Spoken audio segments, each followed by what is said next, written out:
నేను అడిగే ఒకటే క్వశ్చన్ ఏంటంటే స్వామి, మీరు సన్యాసం పుచ్చుకున్నారు, శరీరాన్ని మనసును సమూలంగా శుద్ధి చేసుకున్నారు. నా అంచనా ప్రకారం మీరు ఊహించిన దానికంటే ఉన్నతమైన స్థాయికి చేరారు. కానీ ఒక సంసారికి సన్యాసి ఏ విధంగా దీన్ని పంచగలుగుతాడు? ఒక సన్యాసి సంసారికి ఏ విధంగా దీన్ని అందించగలుగుతారు? నేను ఇంతకుముందే మీతో మనవి చేసుకున్నాను. వానికి ఉన్న సంసారికి ఉన్న 24 గంటలలో ఎక్కడిది అక్కడే పెట్టుకొని వ్యవహారం చేసినప్పుడు రామ్కి జగ కామ్ నహి, కామ్కి జగ రామ్ నహి అంటారు మా వైపు. అంటే ఈ కాలం జనాలు గుళ్ళకెళ్ళి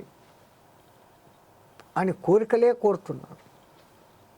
ఏ ఒక్కడైనా ఏ పరమాత్మ నాకు ఈ 2 కళ్ళు, 2 చేతులు, 2 కాళ్ళు సక్రమంగా ఇచ్చావు, నా కడుపు నింపుకొని నా వాళ్లకు పెట్టగలిగినంత పని ఇచ్చావు, థ్యాంక్ యూ అని ఒక్కడ చెప్తున్నాడా? చెప్పటం. ఇంతకన్నా ఇంకా పైన ఉండాలా అని ఆర్థిక పరంగాను సామాజిక పరంగాను కోరుకుంటున్నారే తప్ప ఆధ్యాత్మికంగా నేను ఇంకోటికన్నా ఉన్నతంగా ఉండాలా, పరమాత్మ నాకు ఆత్మజ్ఞానాన్ని ఇయ్యని అక్కడ పోయి అడుగుతా ఉండాలా? లేదు. కానీ అందరికీ కావాలి. అవును, ఆ తపన మాత్రం ఉంది. అవును, అది ఎక్కువ మన ఈ సనాతన ధర్మం ఆచరించే భారతదేశంలోనే ఉంది. నా క్వశ్చన్ ఏంటంటే, దాదాపుగా కొన్ని దశాబ్దాల వరకు మీరు ఈ మార్గంలో కఠోరంగా శ్రమించి ఒక రకంగా చెప్పాలంటే తీరాన్ని చేరారు. మీరు పొందినటువంటి అనుభూతిని, అనుభవాన్ని సమాజానికి అందించడం అనేది జీవిత కార్యక్రమంలో ఒక భాగం. ఎస్, అది నెరవేరటానికి మీరు అందించేటటువంటి విధానానికి సంబంధించి అక్కడ అనుకూలమైన వాతావరణం లేదు కదా. అనుకూలమైన వాతావరణం లేనప్పుడు మనం బలవంతంగా వేదాంతాన్ని కానీ ఆత్మజ్ఞానాన్ని కానీ చెవులో పోసామనుకోండి, అతనికి ఎక్కదుగా. అసలు ఫస్ట్ మాట నేను ఎవరినో ఉద్ధరించాలని కోరుకోవడం ఎందుకు? నన్ను నేను ముందు ఉద్ధరించుకుంటే నా జీవితమే నాకు సరిపోదు. నన్ను నేను ఉద్ధరించుకునే. అవునవును. నేను ఏదో పెట్టుకుని బయలుదేరడం ఎక్కువ. కాకపోతే ఒక ఆర్ద్రతో ఉన్న వాళ్ళు, మన సనాతన ధర్మంలో ఈ గురు శిష్య పరంపర జరుగుతోంది కాబట్టి ఆయన దగ్గరికి వచ్చిన వాళ్ళను ఉద్ధరిస్తాడు. పని కట్టుకొని బోర్డు కట్టుకొని ఇంటింటికి పోయి రాజకీయ నాయకుడు ఓట్లు అడిగినట్లు ప్రచారం చేసుకోవాలి, అది ఉండదు. ముందు అసలు ఈ మతము అనే పదం ఎట్లా పుట్టిందో కనుక్కుంటే ఈ ఇంటెన్షన్ తెలుస్తుంది. ఇవన్నీ నేను మీకు చెప్పేవాడిని కాదు, మీకు అన్నీ తెలుసు. ప్రేక్షకుల కోసం ఒకని అభిమతాన్ని, అభిమతం, మతం అన్న వర్డ్ వచ్చింది, అభిమతం, ఒకని అభిమతాన్ని కొంతమంది సమ్మతం తెలిపినప్పుడు ఏర్పడేది మతం. మతం. కానీ మన సనాతన ధర్మాన్ని ఒక్కడు ఏర్పరచలే. దీనికి కర్త ఒక్కడు లేడు. వేల మంది ఋషిమునులు. అవును.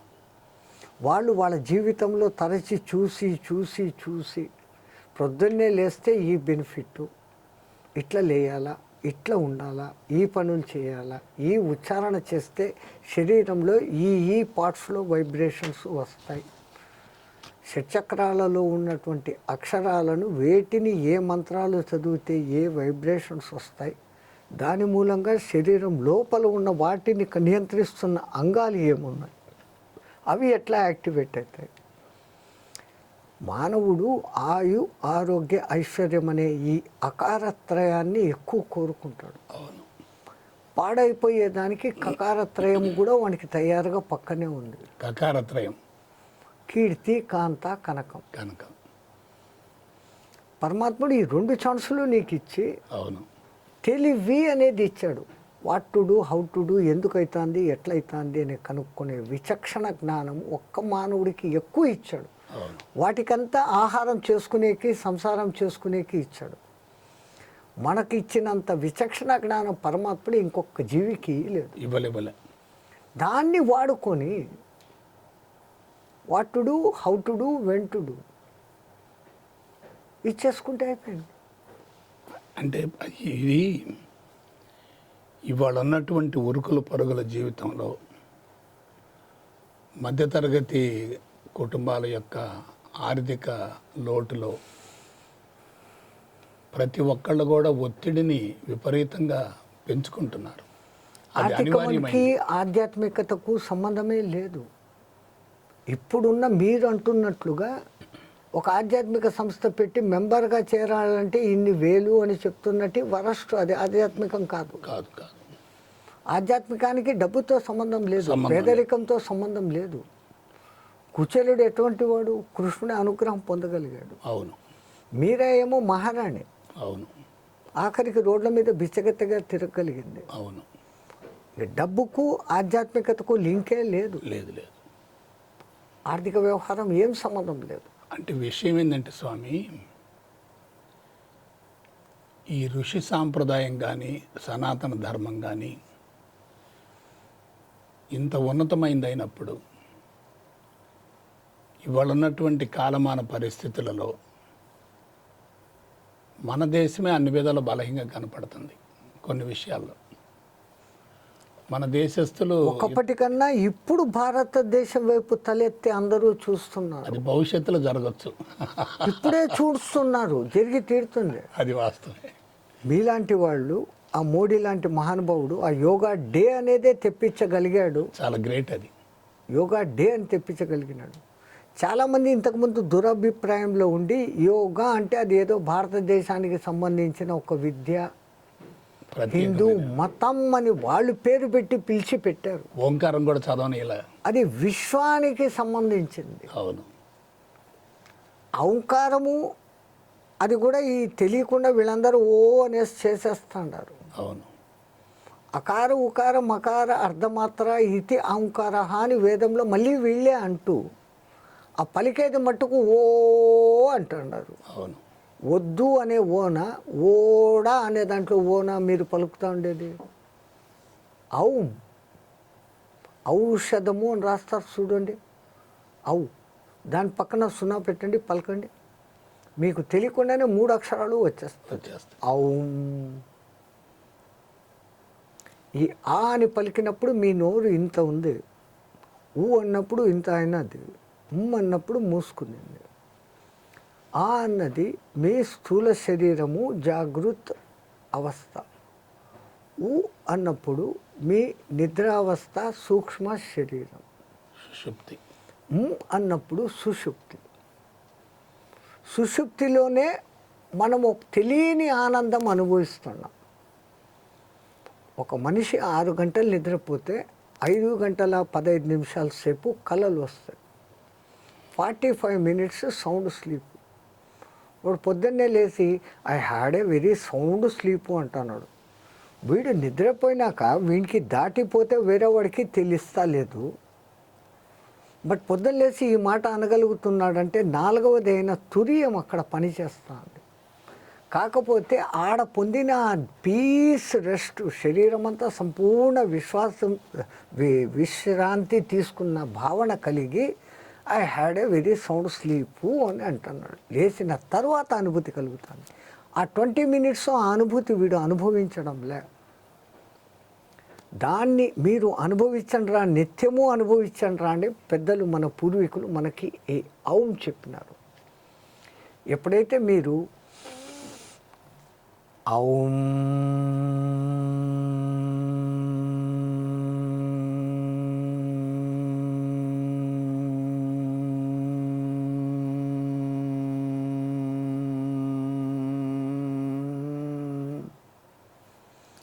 అనగలుగుతారు, మీకు తెలియకుండా ఇక్కడ అద్భుతమైన వైబ్రేషన్ వస్తుంది.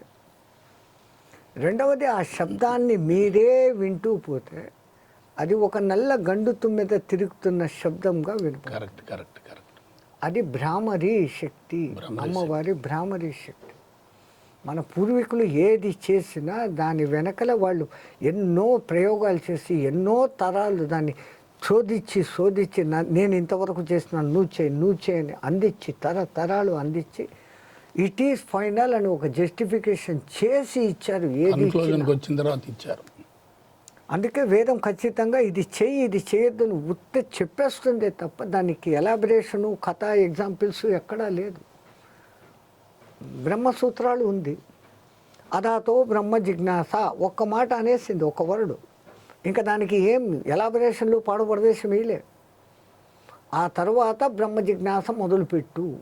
దేని తర్వాత ఇంకా దేని తర్వాత అర్థం చేసుకోవాలంటే శంకర భాష్యం చదివితే తప్ప, లేదా రామానుజ భాష్యం చదివితే తప్ప, మధ్వ భాష్యం చదివితే తప్ప, అది వాళ్ళు ఇంత పుస్తకం రాసినారు ఒక్క వర్డ్ అదాతో బ్రహ్మ జిజ్ఞాస. అంత ఉంది, అంత సూక్ష్మంగానూ ఉంది, అంత అనంతంగానూ ఉంది. ఎవరికి ఏ స్థాయికి ఎంత అందించాలో అంత మనం అందిస్తే వాడు దాన్ని అల్లుకొని పోతాడు. మా హిందీలో ఒక వర్డ్ ఉంది, సమజ్ఞ వాళ్ళంకో ఇషారా కాఫీ హై.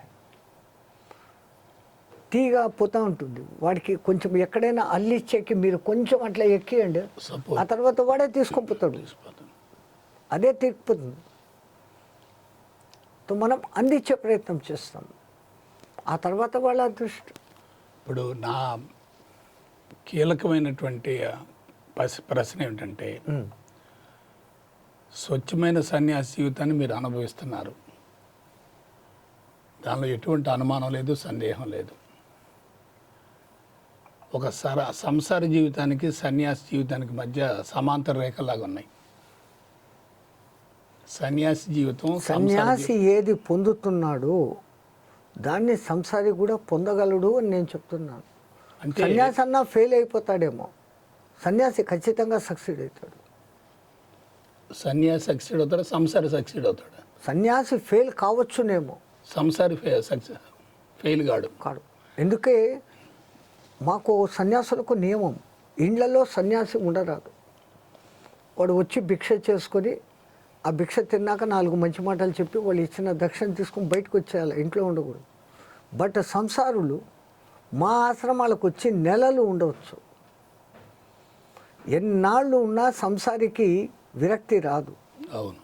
కానీ సన్యాసి ఈ భోగాలు, ఈ ఏసీలు, ఈ మర్యాదలు చూసి ఏదో ఒక దినం పడిపోగలడు, మోహంలో పడిపోతాడు, మాయలో పడిపోతాడు. నన్ను ఇంత గౌరవిస్తూ ఉండారు, ఆ ఏసీ ఇంకొంచెం తగ్గించు నాయన, నాకు ఈరోజు ఇదే పెట్టండి, నాకు ఈ పైసకు వల్ల పడిపోయి వీడు ఇమ్మీడియట్గా పడిపోతాడు. కానీ సంసారి ఎక్కడా పడ్డు. విషయం ఏంటంటే స్వామి, ఒక సన్యాసిగా ఒంటరి జీవితాన్ని, స్వేచ్ఛా జీవితాన్ని మీరు అనుభవిస్తున్నప్పుడు అసలు సమస్యలు లేవు కదా. సమస్య లేనప్పుడు సంసారి యొక్క సమస్యల్ని ఏ విధంగా పరిష్కరించగలుగుతారు? మీ తెలుగులో చెప్తారు సీత కష్టం సీత, పీత కష్టం పీత అని. సన్యాసికి కష్టాలు లేవని అంటారు, కానీ మాకున్న కష్టాలు మాకు ఉంటాయి. సమస్యలు లేవు కదా, సమస్యలు లేవు కదా. కష్టాలు ఉన్నాయంటే అది సమస్యలే అంటే, కానీ మేము దాన్ని అస్సలు పట్టించుకోము. సంసారపరమైనటువంటి ఇబ్బందులు లేవు కదా. కుటుంబ పోషణ, ఆర్థిక వనరులు, రాబడి, ఖర్చు, దైనందిన జీవితం, అది మళ్ళీ ఆధ్యాత్మిక మాటల్లోనే చెప్పాలి అంటే వాడి పూర్వజన్మ సంచితాన్ని పట్టి ఎంత వచ్చిందో అంత వస్తుంది, వాడు అది నడుపుకొని పోతూ ఉన్నాడు. బట్ ఇవి చేసుకుంటూ ఇవ్వగలిగినంత టైం వాడి దగ్గరికి ప్యూర్గా ఇస్తే, గజేంద్ర మోక్షంలో ముందు 100 సంవత్సరాలు యుద్ధం చేస్తాడు, నేను శక్తిమాన్ అని. ఆఖరికి ఆ పోతనామాచ్యుడు మీ తెలుగులో రాసిన పద్యాలు ఒక్కటి చాలు, సిరికిని చెప్పడం. అది ప్రాణములు ఠావులు తప్పే, నీవున్ తప్ప ఇహపరంబులని ఎరంగనే కావవే వరద. అక్కడ ఇప్పుడు ఎక్కడి నుంచి ఆ సౌండ్ ఆ 2 నిమిషాల్లో వచ్చాడు కదా, దానికి ముందు 100 ఏళ్ళు రాలే. ఇక్కడి నుంచి ఊరికే నోటితో 1000 సార్లు అనన్య చింతయంతో మాం ఏ జనం పర్యుపాసతే తేషాం యోగయుక్తం, ఇవన్నీ అనన్య చింతనతో చేస్తున్నాను, ఈ ఎన్నిసార్లు చెప్పినా నీవు తప్ప ఇహపరంగలు ఎరుంగను అనేసి ఇక్కడి నుంచి ఎంత చెప్పినా పరా నుంచి రావాలి. పరా పశ్యంతి మధ్యమ వైఖరి. మనం ఎంతసేపు వైఖరిలో ఉన్నాం, పరా నుంచి రావడం లేదు. అంటే విషయం ఏంటంటే స్వామి, అంతరంగాన్ని శుద్ధి చేసుకునే కొలది బాహ్య ప్రపంచంలో ఉన్నటువంటి భగవంతుని గుర్తించగలుగుతాం. అంతరంగం కలుషితంగా ఉన్నప్పుడు బాహ్య ప్రపంచంలో ఉన్నటువంటి భగవంతుని గుర్తించే అవకాశం లేదు కదా. ఇంకొక విషయం ఏంటంటే, అసలు ఆధ్యాత్మికత అంటే ప్రపంచాన్ని మార్చడం కాదు కదా, అది తనను తాను ఉద్ధరించుకోవటం కదా. ఎక్సలెంట్. తనను తాను ఉద్ధరించుకునేటటువంటి ప్రక్రియలో అంతర్ముఖం ముఖ్యం తప్ప బాహ్యముఖం ముఖ్యం కాదు కదా. మనం సమస్యల పరిష్కారం కోసం మన పర్సనాలిటీని పెంపొందించుకోవటమా, భగవంతుడి దగ్గర చేయి చాపటమా? వాడి దగ్గర చేయి చాపాల్సిన పనిలే, వాడే మన దగ్గరికి వచ్చేటట్లు చేసుకోవచ్చు.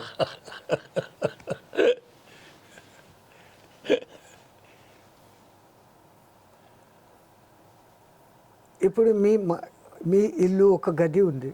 అవును. ఒక తాగుబోతుకు ఒక పెకటవాడికి రెంట్కి ఇచ్చినారు. అవును. అది 3 బెడ్రూమ్లు ఉండేది. ఇది ఇంకోడికి ఛాన్స్ ఉంది. అవును. ఓ మంచివాడు పోతూ ఉన్నాడు. అవును. నీకు ఊరికే ఇస్తానురా, మా దాంట్లో రూమ్ ఉంది దా ఖాళీగా ఉంది అంటే వాడు ఇట్లా తొంగి చూసి వీళ్ళిద్దరికి చూసి బయటికి పోతాడు. అవును. వీళ్ళిద్దరిని తరిమేసి వాడు కావాలని మీరు అనుకున్నప్పుడు వీళ్ళిద్దరిని పంపేసి వాడిని పిలిస్తే ఈజీగా వచ్చి ఉంటాడు. అవును. సో ఈ మనస్సు అనే మీ మందిరంలో ఈ వ్యవహారాలన్నీ పక్కనకు పెట్టినప్పుడు వాడు ఎక్కడో బయట నుంచి ఇక్కడికి వచ్చే అవకాశం లేదు. వాడు లోపలే ఉన్నాడు. వాడిని అణగదొక్కి ఈ మనసు కవర్ చేసేస్తాడు. అవును. ఈ మనసుకు ఈ ఆత్మకు మధ్య ఉల్లి పొర కన్నా పతల పొర మాత్రమే ఉంది. అది తొలిగేది ఈ సుషుప్తిలో. మనస్సు ఆ ఎప్పుడో విన్నవి, ఎప్పుడో చూసినవి, ఎప్పుడో ఊహించుకున్నటివి ఇవన్నిటినీ కళల రూపంలో మీకు రిఫ్లెక్ట్ చేసి చూపిస్తాం. అవును. అది కూడా చూపించి అలసిపోయినప్పుడు ఆ 15 మినిట్స్ విశ్రాంతి పొందుతాం, సౌండ్ స్లీప్ అంటాం. ఈ టైమింగ్ను అక్కడనే పెంచుకుంటూ కూడా జాగృతులు. ఫస్ట్ 10 మినిట్స్ కూర్చున్నాను, ఒక్క దాని మీద కాన్సన్ట్రేషన్, 100 విషయాలు కాదు, అది ఒక్కటే. అందుకే పత్రిజీ గారు సులభంగా శ్వాస మీద ధ్యాస అని పెట్టారు. అవును. మన పూర్వీకులు కొన్ని మంత్రాలు చెప్పారు. ఆ మంత్రోచ్చారణ చేస్తున్నప్పుడు ఈ షట్చక్రాలలోని పెటల్స్ను కదులుతాయి. ఆ మంత్రానికి సంబంధించిన దేవత మనకు కనపడడం మొదలు పెడతారు. కారణం, ఈ మంత్రాలన్నీ కూడా దేవతల యొక్క అవయవ వర్ణనలే ఉంటాయి. కస్తూరి తిలకం లలాట పలకే వక్షస్థలే కౌస్తుభం నాసాగ్రే నవముక్తికం కరతలే వేణుం కరే కంకణం సర్వాంగే హరిచందనంద కలశం కంఠేశ ముక్తావళిం గోపస్త్రీ పరివేష్టితం విజయతే గోపాల చూడమణి స్తోత్రం.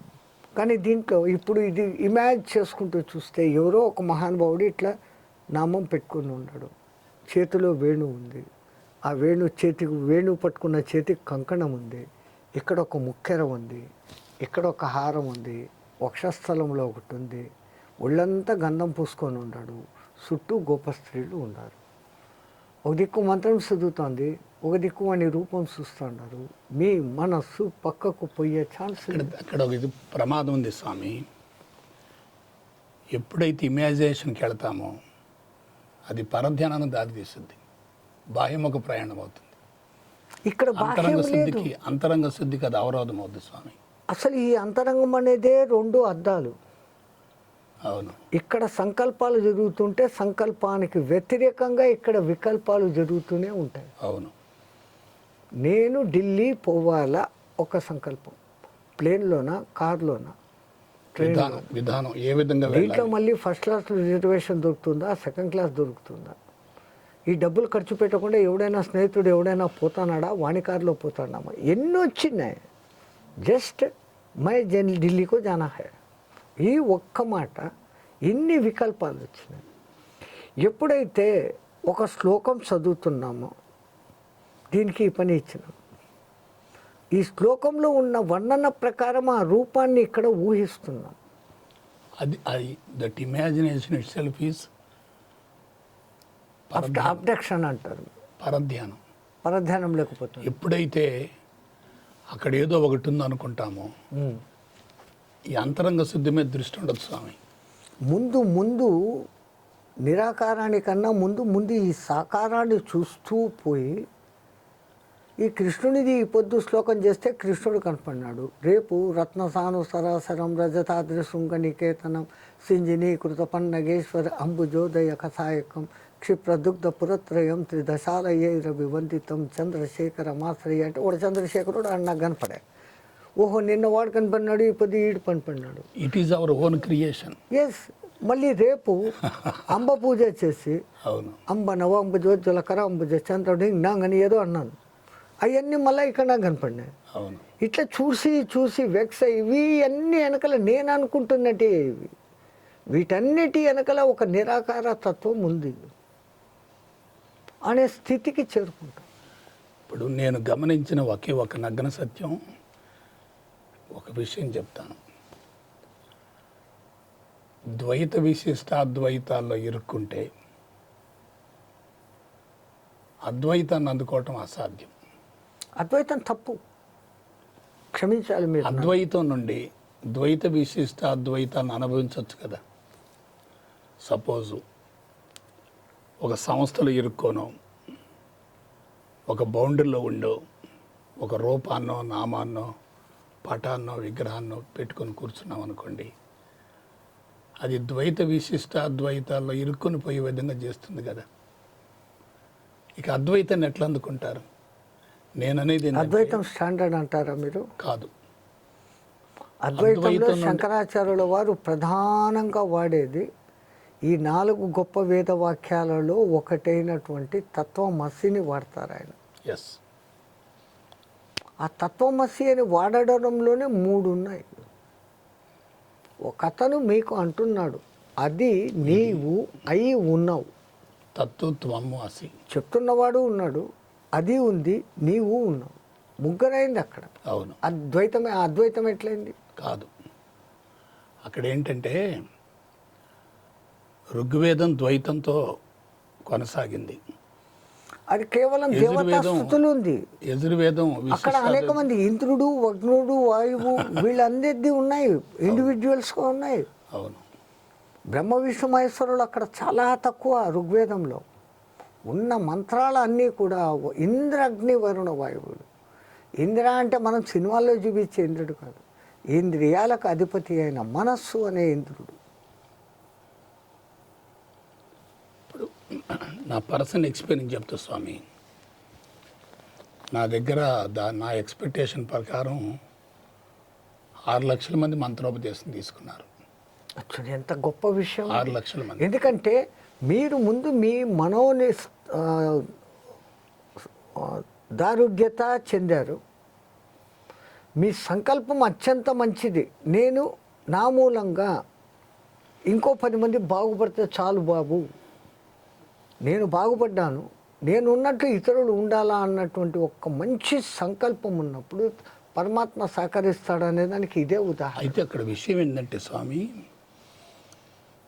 ఎప్పుడైతే ఒక సంస్థతోటి ఒక గురువుతోటి భౌతిక సంబంధాన్ని కోరుకుంటున్నారో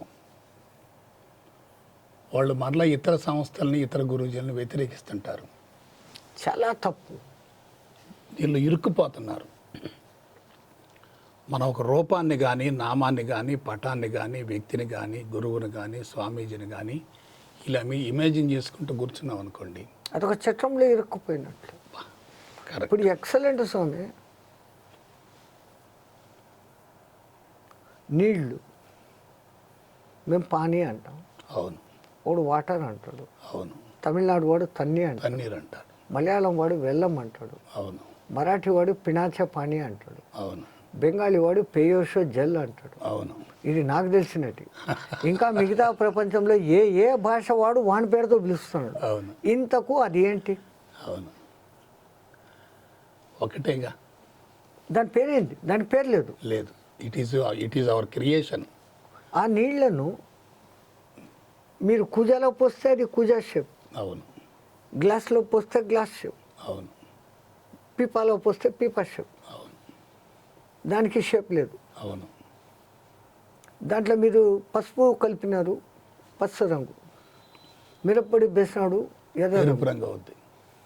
పంచదార వేసినాడు, తీయగా ఉంది. దానికి రంగులు లేవు, ఉప్పు వేస్తేనే దానికి ఉప్పుగా రుచులు లేవు. ఉంటుంది. ఉప్పు వేస్తే ఉప్పుగా ఉంటుంది. ఇంతకు అది ఉంది, కనపడతా ఉంది. అవును, కానీ దాని అసలు పేరు ఓడికి తెలియదు. తెలియదు. నిరాకార బ్రహ్మస్యం. ఈ నీళ్ళని ఇంకొంచెం వేడేసేస్తే ఆవిరైపోయింది, కళ్ళకి కనపడలే. ఘనీభవం అయినప్పుడు ఐస్ ఉంది. 4 స్టేజ్లు ఉన్నాయి దీనికి. అవును, ఐసు ఉంది, నీళ్లు ఉంది, ఆవిరి ఉంది.